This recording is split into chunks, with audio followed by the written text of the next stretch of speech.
First things first, pretty much the talk of the week for the Sabres is Byram has been signed to a 2-year, $6.5 million contract with the Buffalo Sabres, walking him to free agency. Walt, what do you think of the contract?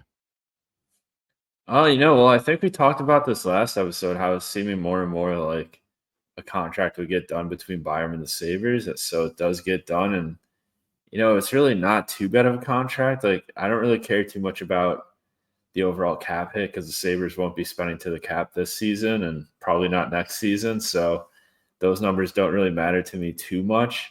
But I guess it matters in a sense that it's somewhat movable at that price point. Like, if you're able to get point production out of him and convince a team that he could add some offense to their back end, maybe you can move him for something. But I think the fact that they weren't able to move him and that the market seems softer on him than they expected, I don't really think that's too ideal moving forward. But he's like not really the ideal defenseman for what the Sabres need right now, but he's fine. He played well with Dahlin. I guess, see what he can do. Because, I don't really think we have to worry too much about him playing away from Dahlin now that they actually have, somewhat decent depth for Owen Power to play with, and they have Dahlin, who could obviously play with anyone. Like, worst case scenario, you're throwing him on the third pair and giving him 14 minutes a night if he really struggles. But yeah, I don't think it's a bad deal. I think it's fine. Like, it's nothing too exciting, and I think it kind of, seals the envelope on a very boring Sabres offseason. But yes, it's just like fine. Yeah, as you can see here from Jay Fresh Hockey on X, great follow. He kind of shows that he's scoring goals at a ridiculous pace. He's finishing at a ridiculous pace. Decent, when it comes to primary assists. Has some pretty good competition that he's playing against, but his teammates are also helping him out a lot. That being most likely Rasmus Dahlin.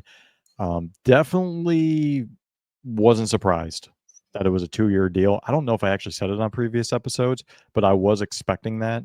Wasn't expecting anything longer than that. And 1 year just seems like not enough time for the Sabres to maybe figure out what's going on with Byram. So 2 years walks him to free agency. We'll see what actually happens there. But I think I'm okay with it in the sense that Dahlin has his partner. Seems like Power has his partner now, and that means Samuelsson will not be forced into the top 4. That's a big thing for me because I have zero faith in him.